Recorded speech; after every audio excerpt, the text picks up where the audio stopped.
हर कोई मनुष्य लाभ के पीछे दौड़ता है, लाभ चाहिए उसे। हर मनुष्य का अलग अलग एम होता है, अलग अलग लक्ष्य है, लेकिन कहीं ना कहीं लाभ के पीछे ही दौड़ता है। चाहे कोई भी हो, सन्यासी है तो उसे आध्यात्म का लाभ चाहिए, और कोई गृहस्थ जीवन में जी रहा है, गृहस्थी है तो उसे कभी धन का चाहिए तो कभी अपने परिवार का लाभ चाहिए। शनि मार्गी हो रहे हैं और लाभ भाव में मार्गी हो रहे हैं। इतने समय शनि वक्र अवस्था में थे और मार्गी हो रहे हैं। शनिदेव मार्गी कब और किस नक्षत्र से आगे बढ़ेंगे उसकी भी इस वीडियो में चर्चा करेंगे। पिछले कुछ समय से आपने महसूस किया आपका लाभ थोड़ा कम हुआ, बहुत ज्यादा बात नहीं करें इस पे, लेकिन फिर भी शनि ने वक्र अवस्था में होकर के आपका लाभ थोड़ा कम किया। शनिदेव आपके लाभ भाव में बैठे हैं। वक्र अवस्था के ही कारण आपके कर्म क्षेत्र को भी इफेक्टेड किया शनिदेव ने। कर्म भी आपके कुछ हद तक कम होते चले गए, छूटते चले गए, चलता व्यापार थोड़ा डाउन होता हुआ नजर आया हो आपको। तो यह सभी चीजें शनिदेव वक्र अवस्था में आप पे प्रभाव लेकर के आएंगे कि आपको लाभ मिले। यहां थोड़ा सा देख लें कि कब कैसे परिवर्तन हो रहा है। शनिदेव 4 तारीख को मार्गी हो रहे हैं, 4 नवंबर 2023 को मार्गी हो रहे हैं और 22 नवंबर तक यह धनिष्ठा नक्षत्र में रहेंगे। धनिष्ठा नक्षत्र जैसे ही यह मार्गी होते हैं शनिदेव 4 नवंबर को, 4 से 22 तारीख तक धनिष्ठा नक्षत्र में है। और धनिष्ठा नक्षत्र को देखेंगे तो धनिष्ठा नक्षत्र खुद मंगल का ग्रह है। 6 डिग्री शनिदेव के पास में पावर है, मीन्स यहाँ पे 6 डिग्री का मतलब हो जाता है शनिदेव प्रभावशाली ग्रह हो चुके हैं, प्रभाव लाने वाले ग्रह हैं। और मेष राशि के लिए, क्योंकि मेष राशि के स्वामी मंगल खुद होते हैं और शनिदेव मंगल के कारक भी ग्रह नहीं है, बहुत ज्यादा मित्र ग्रह नहीं है, शत्रु ग्रह नहीं है, तो समग्रह है यह। क्योंकि लाभ भाव और कर्म भाव दोनों ही मेष राशि का मिला इनको, और दोनों ही बहुत जरूरी होते हैं।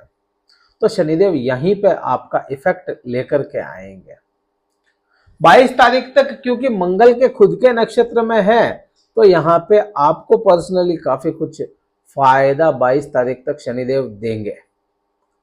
लेकिन उसके बाद में शतभिषा नक्षत्र में चले जाएंगे और शतभिषा नक्षत्र में कब तक रहने हैं, 22 नवंबर से यह शतभिषा नक्षत्र में आएंगे 22 नवंबर से, और 5 अप्रैल 2024 तक यहाँ पे रहने हैं शनिदेव। शतभिषा नक्षत्र किसके अधीन आएगा? शतभिषा नक्षत्र वैसे तो शनि की राशि का नक्षत्र है, शनि की खुद की राशि का नक्षत्र हो करके भी जो नक्षत्र के स्वामी होंगे, नक्षत्र के स्वामी खुद राहु ग्रह होंगे।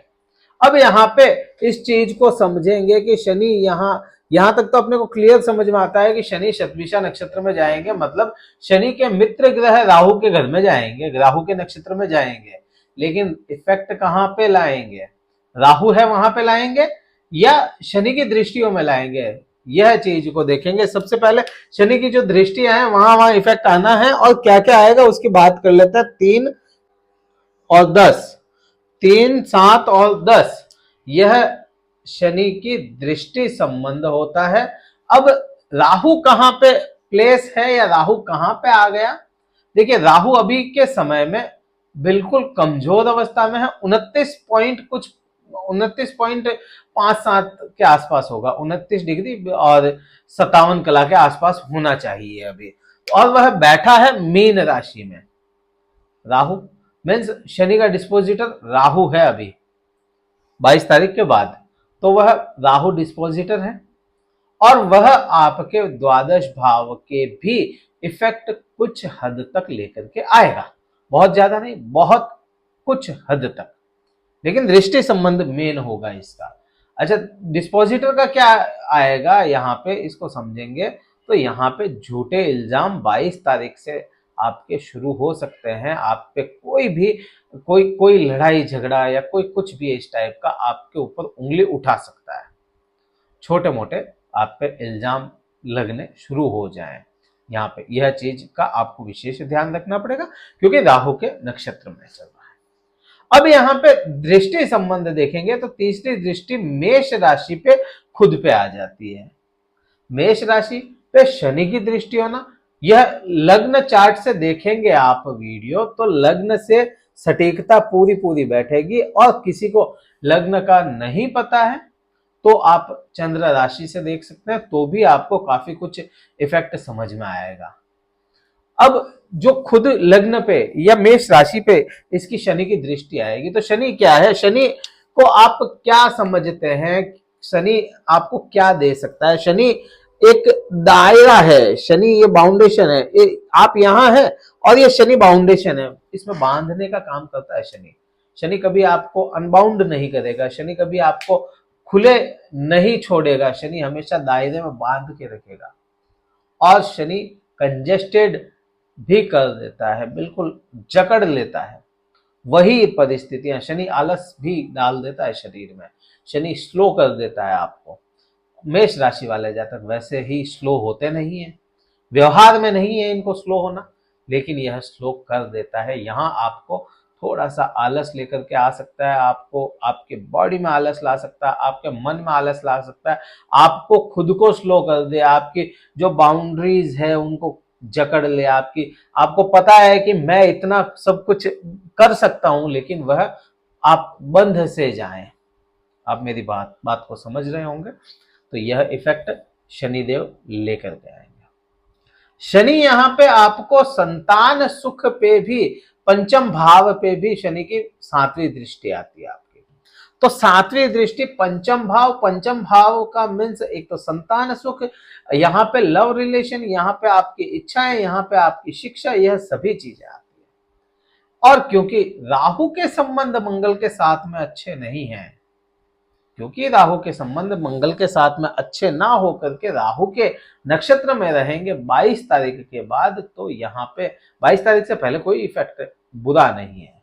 लेकिन शनि के पर्सपेक्टिव से देखेंगे, राहु के पर्सपेक्टिव से देखेंगे, तो फिर यहाँ पे पंचम भाव को दूषित करने का काफी हद तक काम करेगा। दूषित क्या करेगा? जो राहु के प्रभाव हैं वह शनि के साथ में आएंगे। राहु के प्रभाव कंफ्यूज कर देना, बिल्कुल कंफ्यूज कर देता है राहु, भ्रम फैला देता है। तो वही चीजें भ्रम फैला करके बाउंडेशन बांध दे, आपको कुछ ऐसा भ्रम हो जाए, आपको प्रेमी प्रेमिका को लेकर के, संतान को लेकर के, आपके गुरु के साथ में लेकर के कोई ऐसा भ्रम आपके सामने राहु लेकर के आ जाए शनि की दृष्टि में, कि शनि आपको आगे बढ़ने ही ना दे, उस भ्रम से आगे ना बढ़ने दे।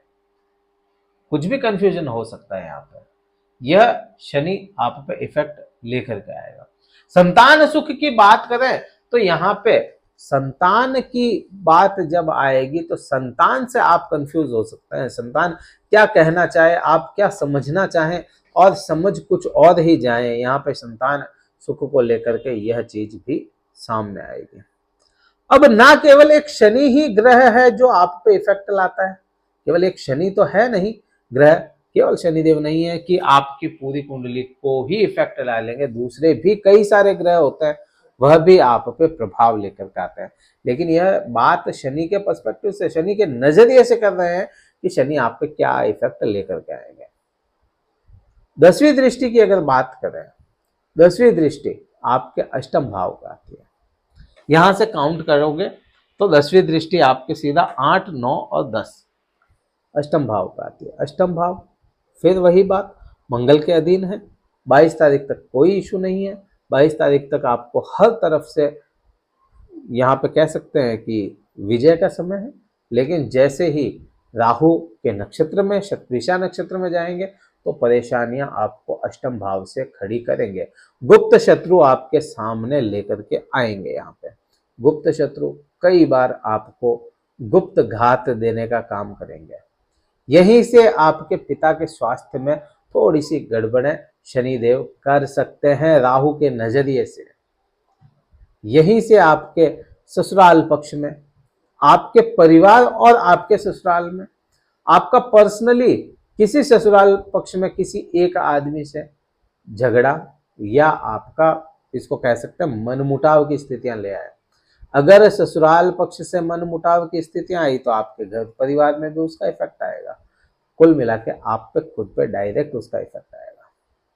क्या उपाय करें इसके लिए कि आपको कुछ हद तक रिलीफ मिल जाए, क्योंकि आप इसको ऐसे नहीं कह सकते कि यह उपाय करने से बिल्कुल ठीक हो जाएगा। नहीं, ठीक नहीं होगा, बिल्कुल ठीक नहीं हो सकता, लेकिन उसका असर जरूर कम किया जा सकता है। आप बेसन का आटा, उपाय मैं बता रहा हूं कि बेसन का आटा आप खाने के आटे में मिलाएं। जो भी आप भोजन बनाते हैं, रोटी बनाते हैं, चपाती बनाते हैं, उसमें थोड़ा सा बेसन का आटा मिलाएं और घर वाले सभी खाएं। शनि का घर वाले किसी भी कुंडली में कहीं पे भी शनि बुरे हैं, अच्छे हैं, कैसे भी हैं, तो आपको बुरा नहीं करेंगे। बुरे हैं तो अच्छा रिजल्ट आना शुरू हो जाएगा, अच्छे हैं तो और अच्छा आना शुरू हो जाएगा। एक तो ये उपाय करना है। दूसरा, चने जो होते हैं काले चने, उनको भिगो करके आप मछलियों को डालें। जो बड़ी मछलियां होती हैं उनको दाना डालें। इससे शनि भी ठीक होगा, राहु भी ठीक होगा। और नीली या काले कलर की छतरी दान करें। यह उपाय आप करें, आपके लिए काफी कुछ अच्छा रहेगा। इस वीडियो में यहीं तक अपन बात कर पाएंगे, और भी आगे ऐसे ही वीडियोस आपके सामने आते रहेंगे। वीडियो कहीं अच्छा लगा हो लाइक शेयर करना है, सब्सक्राइब करना है चैनल को, और शेयर जरूर करें। मेष राशि वाले जातकों में इस वीडियो में इतना ही था। जय हिंद, वंदे मातरम, भारत माता की जय।